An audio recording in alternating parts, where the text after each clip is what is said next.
चिराग जी, Australia से। राधे राधे। राधे राधे गुरुदेव। महाराज जी, मेरा प्रश्न है कि गुरु जी के तो अनेक शिष्य होते हैं और गुरु जी की कृपा भी सब पर बराबर होती है, परंतु शिष्य कोई ही एक प्रकाशित होता है, ऐसा क्यों? आपके गुरु जी के अनेक शिष्य होंगे पर आप पर श्री जी की विशेष कृपा क्यों हुई? महाराज जी, क्या ये आपका इसका भाग्य है उत्तर क्या? गुरु जी दे सकते, चेला थोड़ी दे सकता है? अगर चेला उत्तर दे देगा तो अहंकार आ जाएगा, अहंकार झलकेगा। इसमें तिनके का कोई बल नहीं होता भैया। वायु का प्रवाह उसको उड़ा करके मंदिर की चोटी में बैठा दिया, अब तिनका फूले कि मैं तो मंदिर की चोटी में आ गया, तो बेवकूफी है। ये वायु का संग वहां पहुंचा दिया। ये गुरु की कृपा।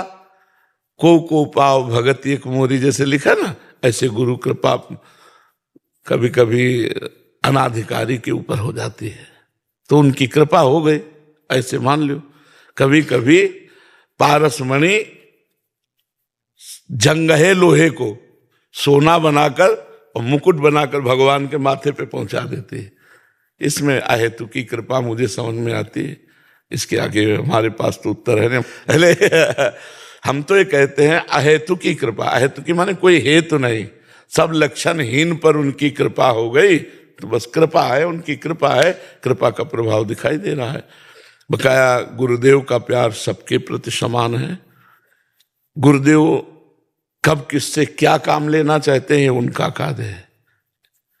इसमें कोई छोटा बड़ा नहीं होता। एक चंवर डुला रहा है और एक नाली साफ कर रहा है उसी मंदिर की, तो हमें लगता है चंवर डुलाने वाले पर तो भगवान की दृष्टि है ही, लेकिन ज्यादा दृष्टि उस पर होगी जो नाली साफ कर रहा है। गुरुदेव की सब पर कृपा है। अब किससे क्या सेवा लेना चाहते ये उनका कार्य। इसमें हम ये नहीं कह सकते कि ऐसा है इसलिए गुरुदेव की कृपा हुई।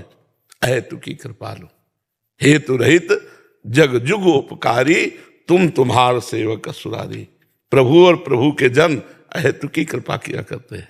महाराज जी, कृपा तो है ही, ये तो समझ आ ही रहा है महाराज जी, बट आपने ही एक बार जैसे कहा था कि वो उनसे वैसी साधना भी अगर देखी जाए कि उनकी कसौटी, ऐसी कसौटी, महाराज जी आपका जीवन देखें तो 10 साल गुरुदेव की सेवा और सोनी लगाना पूरे रास्ते में, और कितनी हाँ, वो अपने योग्य बना लेते हैं, घिस पिट के वो अपने योग्य बना लेते हैं। जैसे कुम्हार है ना, पहले मिट्टी को कूटता है, इतना कूटता है कि इतना भी कंकड़ न रह जाए, फिर पानी डालकर रौंदता है, और रौंद के फिर देखता है कि अगर इतना भी सरसों जैसा भी कोई दाना रह गया तो पूरी मटकी बेकार कर देगा, वहीं से चुएगा।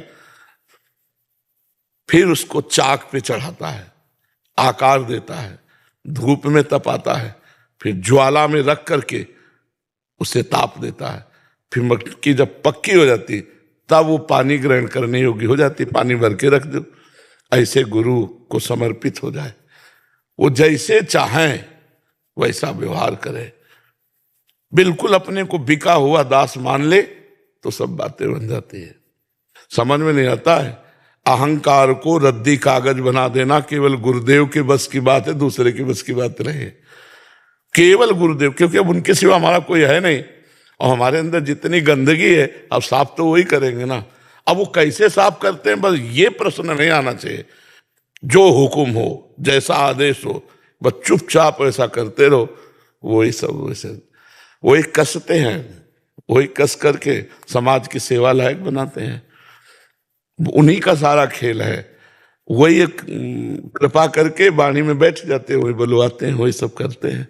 तो हमें तो लगता है कि वो अहेतुकी कृपालु हैं, वो सब कर लेते हैं, अपने लायक बना लेते हैं। जी जी।